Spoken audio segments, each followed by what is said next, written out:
की कहानी। हर दिन एक भिखारी दरवाजे के पास आकर भीख मांगता था और घर का मालिक हमेशा घर के बाहर आते ही उसे देखकर फिर जाया करता। कई बार उसके लिए गालियां भी बकता। वो कहता, तू जिंदा ही क्यों है? पूरी जिंदगी ऐसे ही भीख मांगेगा क्या? धरती का बोझ क्यों बना बैठा है? और कभी कभी उस भिखारी को गुस्से में वह धक्का भी मार दिया करता। इतना कुछ हो जाने के बावजूद भिखारी के मुंह से सिर्फ यही निकलता कि भगवान तुम्हारे पापों को माफ करे। एक बार सेठ को धंधे में बड़ा नुकसान होने की खबर मिली। सेठ बहुत परेशान था कि तभी उसके दरवाजे पर वही भिखारी आया। गुस्से में अपना आपा खोते हुए सेठ ने उस भिखारी को पत्थर दे मारा। पत्थर लगने के कारण भिखारी का सर फूट गया और उसके सर से खून बहने लगा। फिर भी दर्द से कराहते हुए भिखारी ने इतना ही कहा, भगवान तुम्हारे पापा को माफ करे। भिखारी वहां से चला गया। सेठ सोच में पड़ गए, भिखारी को पत्थर मारा फिर भी उसने सिर्फ प्रार्थना की। सेठ का गुस्सा शांत हुआ।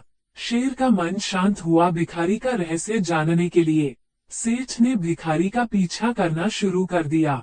भिखारी जहां जहां जाता सेठ उसके पीछे जाता। सेठ ने देखा कि कोई उसको खाना देता, कोई उसको मारता, कोई अपमानित करता तो कोई गाली देता। लोग भिखारी के साथ चाहे जैसा व्यवहार करते, लेकिन भिखारी सबके लिए एक ही प्रार्थना करता, भगवान तुम्हारे पाप माफ करें। अब रात होने को आई थी। भिखारी अपने घर जाने के लिए लौटा। वो अपने घर पहुंच गया, लेकिन सेठ अब भी उसका पीछा कर ही रहा था।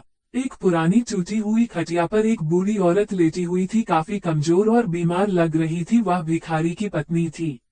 अपने पति को वापस आता देख वह खाट से उठ खड़ी हुई। पत्नी ने अपने पति के भीख वाले कटोरे में देखा, उसमें सिर्फ आधी बासी रोटी थी। उसे देखकर वह बोली, आज बस इतना ही मिला, और हाँ, आपके सिर से खून निकल रहा है, ये चोट कैसे लगी? बूढ़ा भिखारी बोला, आज बस इतना ही मिला, किसी ने कुछ दिया ही नहीं।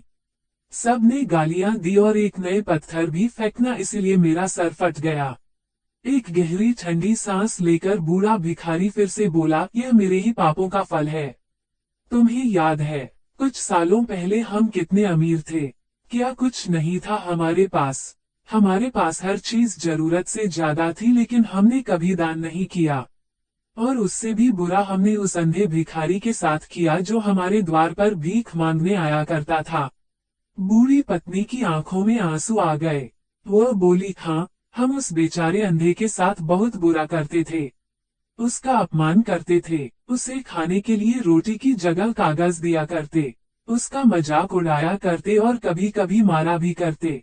मैंने कभी उसको रास्ता नहीं दिखाए। एक बार मैंने उसके मुंह पर मिट्टी भी फेंकी थी और वो हमेशा दुखी होकर यही कहता कि भगवान तुम्हें तुम्हारे किए की सजा देगा, भगवान तुम्हारे पापों की सजा जरूर देगा।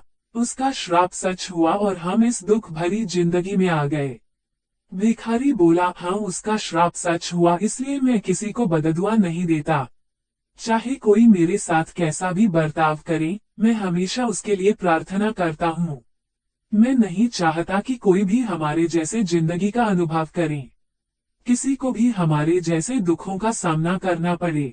वो नहीं जानते कि वो कितना बड़ा पाप कर रहे हैं, इसलिए अनजाने में हुए पाप की ऐसी सजा किसी को भी मिले, मैं नहीं चाहता। सेठ वहीं पर छुपकर यह सारी बातें सुन रहा था। अब उसे सब कुछ समझ में आ गया था। भिखारी और उसकी पत्नी ने वह आधी रोटी मिल बांटकर खाई और भगवान को धन्यवाद बोलकर सो गए। अगले दिन बड़ा भिखारी फिर से भीख मांगने गया। सेठ के घर के पास जाते हैं। सेठ ने पहले से गरम रोटी या उसके लिए निकाल कर रखी थी। उसे देते हुए सेठ विनम्रता से बोला, माफ कर दीजिए बाबा, उसे बहुत बड़ी गलती हो गई।